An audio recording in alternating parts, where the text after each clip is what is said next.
கொஞ்சம் வாங்க சார். சொல்லுங்க சார். நீங்க புதுசா ஓடி வந்துடுறீங்களா? ஆமா சார், இப்பதான் வந்துருக்கு. என்ன பையனை வளர்த்துறீங்க? ஒரு டிசிப்ளின் ஒரு மேனர்ஸ் எல்லாம் சொல்லி தர்றது இல்லையா? சார் என்ன சார் எல்லா பசங்களும் போட்டு அடிக்கிட்டு புடிச்சுட்டு சண்டை கட்டிட்டு உருள்றானுங்க.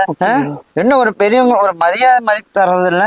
நான் அங்க எக்ஸசைஸ் பண்ணிட்டு ஆளுநர் இப்படி விரிசம் வச்சுட்டு அடியில பூத்து போறாயா? என்ன இன்டர் பண்றானா? திரும்பி பார்த்தா ஆளா காணோம், ஓடிட்டா. சார் அது சின்ன பசங்க சார், அவங்க அப்படியே ஓடி சின்ன பையனும் ஒரு டிசிப்ளின் வேண்டாம். உங்க சௌரி ஏறதா இங்க பாருங்க. வீடு காலி பண்ணுங்க தயவு. சார் என்ன சார் வீடு காலி பண்ணுங்க சார்? ஏன் சொந்த வீடு சார் இது? இருக்கட்டும் சார், சொந்த வீடா இருந்தா என்ன? நான் வந்து இந்த ஆளுநரோட செக்ரட்டரி. நீங்க வந்து ஒரு டிசிப்ளினான ஏரியா இது. இப்படியெல்லாம் அந்நியாயம் இதா பண்ணிட்டு இருந்தா என்ன பண்றது?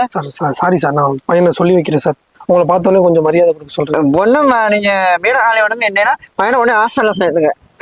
ஹாஸ்டலா சார்? இப்போ எல்கேஜி தான் சார் போறேன், அவனை எப்படி ஹாஸ்டல் சேர்க்கறது? எனக்கு சரியா சார் இல்லைன்னு டிசிப்ளின் சொல்லி கொடுங்க. மதிப்பை எடுத்து கொடுங்க.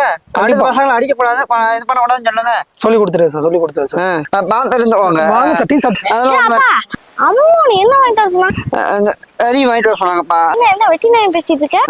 இந்தப்பா அங்களோட பேசிட்டு இருந்தா. நீ எப்ப கருவிங்க வந்து எப்ப சமைச்சு நான் எப்ப சாப்பிட்டு நான் எப்ப கிரிக்கெட் விளையாட போறது? போய் போய் வாங்கிட்டு வந்துருப்போம். இப்படிதான் ஸ்டார்ட் பண்ண வேண்டியது. அப்புறம் என்கிட்ட அடி வாங்கிட்டு வீட்டுல உட்காந்து அழ வேண்டியது. இதே படமா போடுச்சு. போயிட்டு வரணும் அங்கிள். போயிட்டு தம்பி.